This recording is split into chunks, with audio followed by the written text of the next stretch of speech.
শুভ দুপুর বন্ধুরা, আশা করি সবাই ভালো আছেন, সুস্থ আছেন। তো আবারও আসলাম তোমাদের সামনে ছোট্ট একটা মিনি ব্লগ নিয়ে। যাই হোক, কয়েকদিন খুব ভালোভাবে রান্না করলাম, মানে শান্তিভাবে রান্না করেছি, কোনো টেনশান ছিল না। কেন বলো তো? কারণ এর আগে তোমাদের বলেছিলাম একটা ভিডিওতে যে আমি 3 কিলো গ্যাস ভরেছি অনেক কষ্ট করে।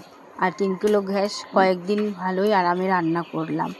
আর আজকে দেখো, রান্না করতে গিয়ে হঠাৎ করে ভাতটা বসিয়েছি, হঠাৎ করে গ্যাসটা শেষ হয়ে গেল।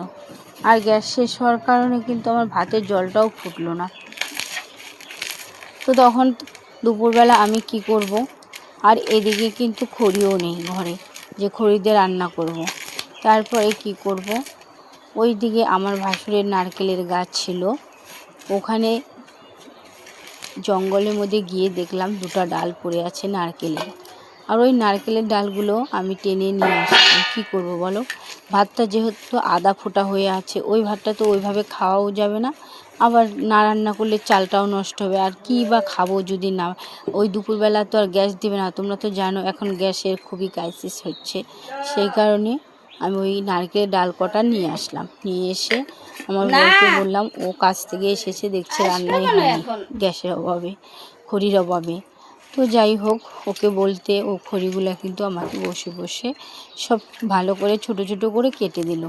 তারপরে কিন্তু আমি খড়িগুলোকে নিয়ে এসে ভাতটা ফুটালাম, কারণ কোনো কিছুই রান্না করতে পারিনি।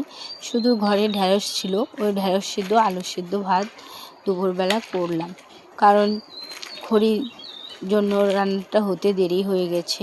আর এখন ওর বাবা খেতেও এসেছে কাজে থেকে, আর রান্না করলেও তরকারি খেতে পারবে না। সেজন্য আমি ভাতে সিদ্ধ ভাত করে দুপুরবেলাটা খাবো। যাই হোক, কথা বলতে বলতে অনেক কিছুই তোমাদেরকে বললাম। তো বন্ধুরা, প্লিজ বন্ধুরা, তোমরাই পারো আমার এই দুঃখ কষ্ট একটু দূর করতে।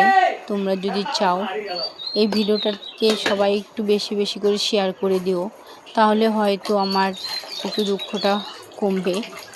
প্লিজ বন্ধুরা, তোমাদেরকে জোরহাত করে বলছি, ভিডিওটা ভালো লাগলে একটু লাইক কমেন্ট করে একটা শেয়ার করে সব বন্ধুদের মাঝে